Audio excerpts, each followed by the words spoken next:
mbote bande ko maladi ya to comme wapi to mesana ko kutana to mesana ko sola masolo ya Congo ndenge ezalaka ndenge ye moko coordonnateur ya magazine de comme wapi visionnaire honorable Eliezer Tambwe Posi Charmant alobaka boye ete congolais nyonso o akwenda makanisa malamu pona mboka au Congo biso to comme wapi to kotombola ye to kolakisa bino peye congolais nyonso o atombwami biso to kotombola ye biso to comme wapi to zola poto soutenir ba ya biso ba congolais ndé to mona ba centre africain ba sara na Congo awa bakanga makaliboke malien mo ko yana na goma na mboko Kinshasa tia ko ma patron to ko tala kaka boye biso ba ite makanisa boye eza malamu biso bi fona na to lakisa bongo na bayo a biso ba congolais yango monaka to yamba ba JFM service bande ko tuba za na Europe ba ko za la bongo na fièvre biloko ya kisa ndenge nini to yamba docteur Mogijo to yamba rappel okola docteur Kabengele temple wa ibeni mingi na makaba bokoko banzete mboka soko zangi makamba koloba babi zonga mboka yebe mboka ayena masula mboka to yamba comme d'habitude docteur Kabe bon c'est le temple du roi Salomon Zamba Sadongolo en tant que maison Zamba Nangai mwana somi ekolo Congo to ko mona ndenge koloba Zamba Sali ngolu to mona bikamu seigneur docteur Kabe lelo oto yambio ba kole bangi ba yeba et c'est makambo histoire au sala rango au sala ba révélation aux aka prophète to la mukaka aboye o le bité nzeto na sanksé comme aboye temple du roi Salomon. Merci DJ Quick, merci ndeko Eliezer Nazeli ndeko Nazeli appelé ndeko moi nazo wa numéro na zate ndeko soko moni na pesi message wana nazo ata numéro ndeko to solo. Merci ndeko Eliezer na photo les États-Unis. Temple pesi yo mbote ndeko. Zamba pambu ndeko Eliezer na photo. DJ Quick nangai na mboka na yo. Na lobaka na yo boyo ndeko nanga avant. Nako kende liboso ndeko nako zonga ce matin. Yo tango kutika la sema. Toko nyata yo. To nyati toka ya. Eza koloba nini ndeko. Eza koloba ke bande kona biso oyo bazobela. Ngayebisaka bango ke maladie eyaka pona koboma pona ko déstabiliser vie ya bato mais totelebeli yango c'est le temple du roi Salomon Zamba Sadongolo na chenzamba liboso temple za shima malembe ndeko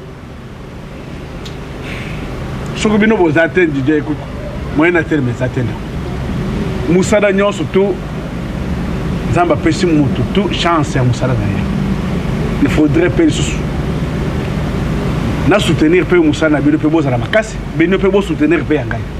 OK posa nanga ezani ni ndeko nangai nazolo bela ba maladie incurable en général sauf la mort na kotika na kopesa message teke boye na sekuse bibembe eza message ya lukuta soki na pesi bondima yango tendeko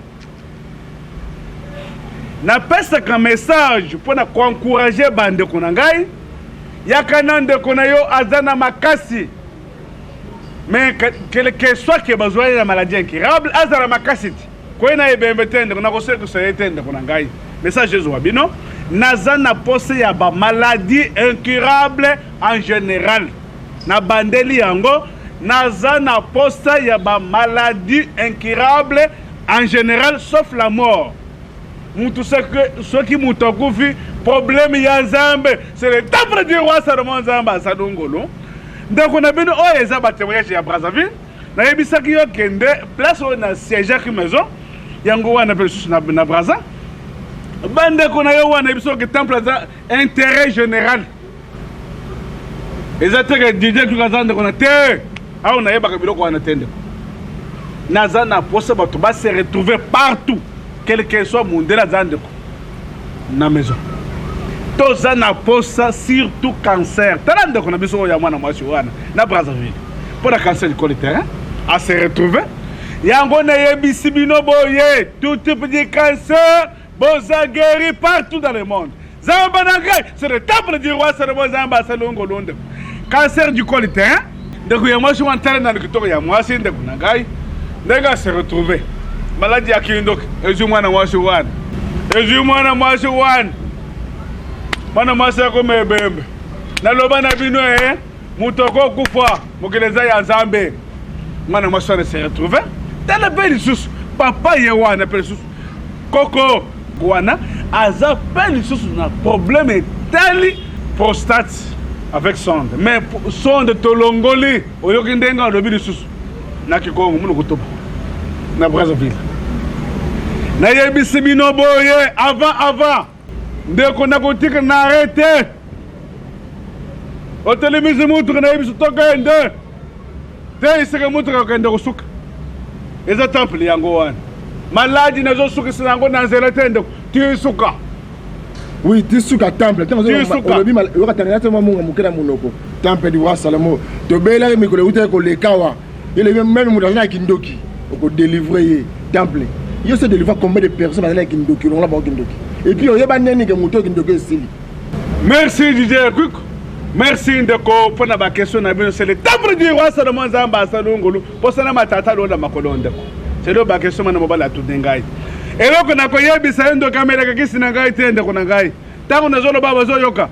Bakoma kesi kanga soka komi Amélie yango yeba ke tala dibo. Et là qu'on a yebisa kayo eza moko. Papa, biso to chaka Nzambe liboso. Ngana zo croire que Nzamba za. Fone biso vérité. Yo soto zo croire ndoki, ngana zo croire ndoki te papa, ngana ebite ke ndoka zalaka. Pona nga maison. Temple yebi ndoki tende. C'est le temple du roi Salomon Zamba Sadongolo. Message que de monde mabimba. Merci Ndeko Eliezer na pota. Merci Ndeko. Posa na matata le oyamba ngai. Ah, nazaka na mboka na ngai Ndeko. Vraiment Zamba pangolo Ndeko Eliezer na libota mobemba. Eloko na koyebisa yo vraiment ezake maladie papa kindokeza maladie esilaka. Ponanga eza maladie esilaka. Eloko ya mibale tout type de cancer, cancer du foie, tumeur cérébrale ya mutu, cancer du col utérin le col mwana mwasi oy alinga kufa, cancer des os boza wapi, cancer d'intestin bosuki sanga yinda temple le kisi maloba, cancer des seins na yebisa bino boye mutu soki akufi eza problème etali Nzambe mpona pratique eza makasi par rapport ya théorie. Est-ce que oh tika papa soko bandi na médecine na bongo tika na yo zonga mboka hein atange baoba c'est le temple du roi Salomon Zamba Sadongo Londe baoba ha maison.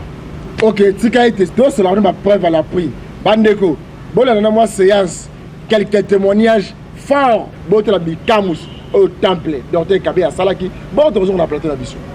Je souffri pendant 9 ans na maladie ba neria et me tamboula ba côté mingi na Kinshasa na ba bois la pointe noire partout moi me kon soigner tout ya m'a trouvé solution vie là ba ner me banda mumu bakala mu maison de kwenda na sika neurologue maison de fait moi kana ku suivre télé mosi bakena kulakisa docteur mosi kana ku soigner ki mu maison na yana muke kwenda na l'hôpital na muke kwenda na l'hôpital ve tellement me kunwa bakisi trop mu me fatigué mu il faut mu kwenda na clinique na docteur Kabé mu vana zaba ve adresse lui nani amuzaba ve meni rue dispensaire musimbaka na itu ni ina na tabita vanda avant-hier en tout cas me vana kata ba nera kulitila même tu vana kilo nyonso tu vana cuise ba douleur ni tu vana chauffer na katikati itu na tena niveau ya cerveau ina avec me cuise me salabit consultation bon elle me fait ça mon traitement le même jour dès que me noya ou me vutuka na inzo chaleur mu vana sentir na katikati itu ina vanda diave mais ba ner vana tirer moi fiette de maintenant ma zone on a pipa ya me kuza bloquer mu maintenant le ketonio tona du couloir droite mu me simba iti me kuiza au moins na tambula na iti ina avec me kuza kumawa me sala mu traitement na suka yayi. En tout cas, moi ça l'eau c'est tika kana l'hôpital quoi. Nous va na lenda dia kutambula vie. Tellement que le quête on a du coup nous va na bloqué. Dès que me kuza kuma me sala mu kaka traitement. En tout cas, moi me remercie Nzambi. Nzambi ke nene na ba traitement et docteur kabeke na busala. Ba yina ke na ba maladie me durer bazane na bazane. Ben puisa ben trouver guérison na sika docteur Kabé. En tout cas, cas docteur Kabé. Cas docteur Kabé. Nazalaki na cancer ya makila. Na moni ye kana telinga pena lewiti nga pena kokende côté ya docteur Kabé na kobikisa. Ni wana ngape na bandi traitement na nga en tout cas na komi bien ça va. Boya ebele na docteur Kabé.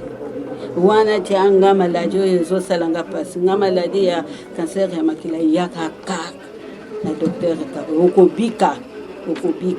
Maman osali ba mvula boni pour maladie ya cancer ya makila depuis 2008 mais awa na komi en tout cas ça va njetoyo soki njetoyo tenga na kotambola te en tout cas cas docteur Kabé na rue dispensaire 92 poto ça na le papier wana na rue dispensaire au papier au papier ya examen ya examen na ça na lakisi papier yo batali dia en tout cas ça va ici na kumbisi Nzambe nanga na docteur Kabé boya ebele na rue dispensaire 92 poto. Merci beaucoup. Ba mama ya Bakongo, ba mama ya Kinsundi, ba mama ya Masina, ba mama ya Nkombo, Talangai, boya kebele poto mongali ba Congo, boya kebele kotia bo docteur Kabé. Là il n'a qu'un problème ya cancer utérus. Nalandaki docteur Kabé na télé, na lebaki na yaka. Là on a eu na bandit traitement. Bientôt 3 semaines en gros na mon changement naza ko senga bande ko nyoso bana problème wana ba ya ka kota docteur Kabé ba ko dja solution ya montage te ba ko dja solution ngama na moni yango na vivre yango boya ebele boya ke bele ba ko dja solution kota docteur Kabé na moni solution na nzoto na ngai ya tricage te moto pa lobinga te nini te ngama ko na yi 3 semaines car yango na bandit traitement ça va. Ba camarade ba yine kelen plamushi muno vile pour plamushi muno on tout Gabriel les traité de comme il est ville propre. Ma sala ki ba camarade na makambo ya songi. Donc baba sala tembe. Donc ngana lungula kina mpumako na jaka bwana mmoja na ngai tujaka kwa mpone tulungula tiyo bati ya mususu top ndamba la kata kama la nanga munaki makambo yo docteur Kabé asalaki donc ajina ndako na ngai nisega prière voilà makambo yo ngana munaki kuna ukenda mbuga talubi bisu na yo tukende pena yé na lubi merci beaucoup tiye na yé tembete même 4 jours il y a le songi na mtutu na yo ukome bien ngana na douter na kadatima maintenant partir de maintenant ngai monsieur docteur Kabé alungula kingai tio na lalaki bien ba camarade ya bayani na malade ya na Plaza Ville partout où na Dambala Ngabé Mpuya so yana malade ngo boyaka wa vraiment ngana twando sala tembe na como suba bien na como lala bien makulo na budunga na lala katana yiba ka encore susuti ngana fando lila na makulo te baka malade so yana malade ya tio na nduta bisu mibali ya kawa epe ya docteur Kabé bote beno kumba mune vana muke vana Pointe Noire moi on a un problème avec bamiom vani talisme vraiment qui vont vrai passer pendant longtemps me consulter l'hôpital vraiment bazonza que solution à qu'il faut opérer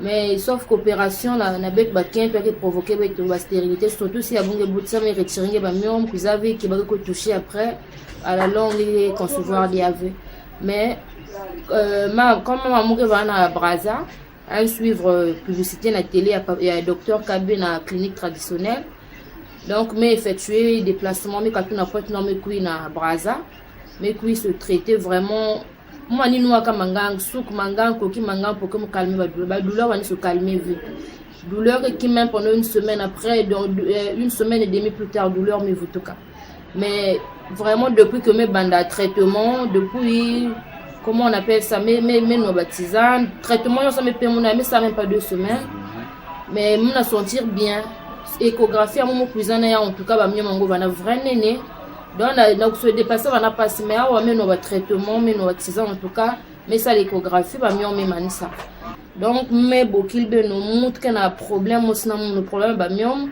vraiment m'inviter ben au quiz à be quiz aussi des réseaux à ben nous voici ici au cabinet parce que j'étais souffrant, j'avais du mal à uriner et les enfants m'ont conduit ici. Arrivé en ce lieu, le docteur Kabé m'a reçu et m'a donné le premier traitement dans la soirée. Alors c'est ce qui a permis que je puisse bien dormir et j'ai pu évacuer très facilement. Et ça m'a permis de me lever ce matin en très bonne forme.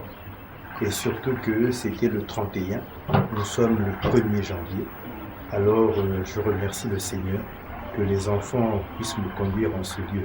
Je recommande à tous ceux qui souffrent comme moi de venir ici consulter le docteur Kabé qui les recevra à bras ouverts et ils trouveront la guérison comme moi je suis en train de la vivre en ce moment présent. Merci. Merci bongo bandeko. Ezaki bona nzela ya Manix Kembolo, Amos Lubaki, Trésor Zolozolo, petit Naradi Makesela. On dit ba musala o salamaki, il y a image, il y a témoignage, il y a danger à Brazzaville, il y a Kinshasa, Bolandi Bilonyosu. Docteur Kabé. Tango comme on a ba témoignage oyo. Batu bako bika 17 ans. Azo guérison te. Aye pendant une semaine, 2 semaines à ko là. Ngai na zo guérison makamuna monyawa na finir na mona on te et ça la ka ndenge ni na sala pesa ngaye sengo posena matata lola makolo ndeko na ngai dideko pesa ke sengo posena matata lola makolo eloko na yebisaka batu mutu akufaka ndeko mais soki qui est malade et yé avant que et comme ils sont à niveau oyo comme déjà trop fatigué yeba boye maladie incurable traitement ezali ce qu'on se dit c'est un examen quelque part dans la médecine occidentale ma beza tende kunangai boye na ba résultat na yo na lobi ke eloko ezate ponanga insuffisance rénale rein boza esikanine na lobeli cancer, tout type de cancer, 0. Tout type de tuberculose, tuberculose osseuse, boso ki sa maison. Mwana mobola zala kamunoko, boso ki sa ngaitendo, kaka maloba. Zala lokola mwana mobola tomate. Bozara wapi? Maison lobaka, temple lobaka, mais ana lobaka na za sirat. Ata ya mulele, maladie endocrinale, tout type de cancer, cirrhose de foie, gros cœur, motema vimbi tala maison tanga. Temple, donc le bar malade ma solo beta ma solo maladie ba rien wana. Ça maladie ma sécurité à temple du roi Salomon. Quand le bar on a un sentiment, tu es au biki ça. Oh, Didier, combien de fois, combien de personnes au bossi bomona parce que ba pesta témoignage ndeko. Na sida loba na bino médecine naturelle ou bien médecine na boko na bido ce qui bomone témoignage des ezalukuta bolanda ngai en tant que professionnel en médecine naturelle na passe message pour encourager bino témoignage soki eza te eza lukuta bolanda ngai en tant que professionnel généraliste professionnel médecine naturelle bandeko soki oza na kati omoni ngando ngando soki aza na mai ngolo yebi soki ngando ozobela ndima nde bato ovandaka na mai te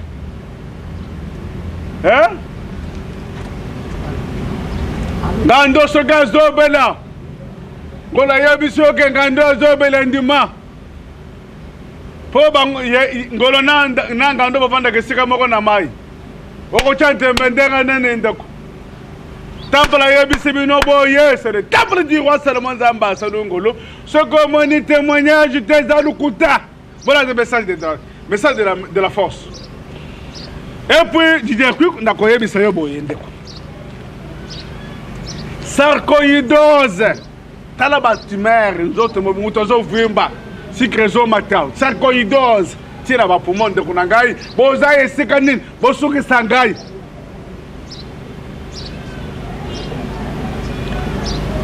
hémophile hémorragie interne ndeko na bino kokoya boye makili ezotanga ebele ezobima na kati okomona maladi akwei boye makili esopani awo moloko na babumi mutu eza maladi oyo tozobenga hémophile c'est le temple du roi Salomon Nzambe asali ngolo ndeko oui so bandeko nini bazwa temple du roi Salomon pembe bakozwa yo place nini ozalaki esika na akala to ochange adresse ezalaka moko soki ke ekomi ke po tochange adresse nakoyebisa yo ndeko nani Didier baadresse kaka kala wana kabambar bokasa na coin wana adiagonal ya station totale bokomona temple du roi Salomon ngamona lobeli oleya aloba omoni kabambar bokasa en face à station totale wana okomona bongo temple du roi Salomon oyo ezalaka bongo dirigé epai ya docteur Kabe soki atoye na butu atoye 0h atoye 1h atoye na tongo okomona ye moko docteur Kabe alobi boye akoloba chaque jour bula aloba mpe mikolo banso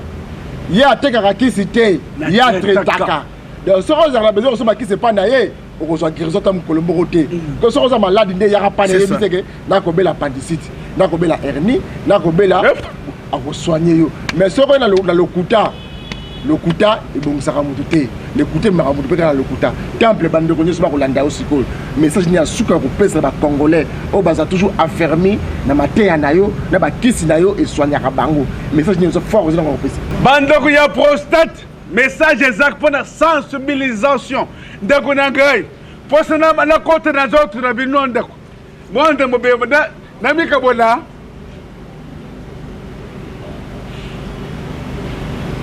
Namikaboula, c'est le temple du roi Salomon Nzambe asali ngolo en tant que maison. Mutune asuka na biso retourna docteur Kabe. Ba kilia na yo bakolela mingi. Ba bi docteur Kabe osengaka bango mbongo ebele. Docteur Kabe pesaka ta primo ko ya bien bandeko na biso ba bengaka yo bazo rappeler trésor ko banga docteur Kabe za toujours cher. Ye ba répondre ka bino ke vie ezana motate. Docteur Kabe na mutuna ya ba prix osaka mutu ya mingi cher. Na bandeko bakobenga biso olobi nini eloko eza boye ndeko Didier Quick nalobeli yo ke lokola VIH sida est-ce que eza totiaka ke $10,000 est-ce que moto abiki te na $10,000 wana est-ce que eza ndenge moko na VIH mais mbongo nasenga nani nasengi moto teka apesanga $5,000 nasengi te apesanga $3,000 ndeko mais maladi bino bozobela ndeko na ngai eza ndenge moko te na mbongo ngai nasengaka bino lokola rein soki ebebi ni eloko nini ekosalama lokola bafoi soki ebebi est-ce que eza na valeur ya $1,000 $1,500 nasi nasengi nani $5,000 eloko moko te biso toza mpona koencourage bandeko na ngai eza teke temple aza cher lukuta ndeko tala maladi nini ozobela lokola ndeko na bino problème etali ya hernie discale nani colonne vertébrale na colonne vertébrale tozala mpona badiske soki badiske eliami ndeko wana eske kozalaka lisusu mpona kozongisa lisusu badiske te mais soki basongi quelque chose pas même $2,000 pas même est-ce que eza cher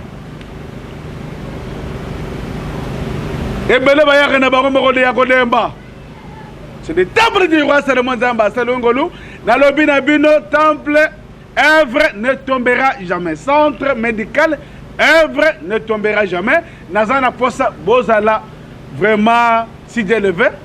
Nous encourager bino. Et le kozate. Bandeko ba hypertendu.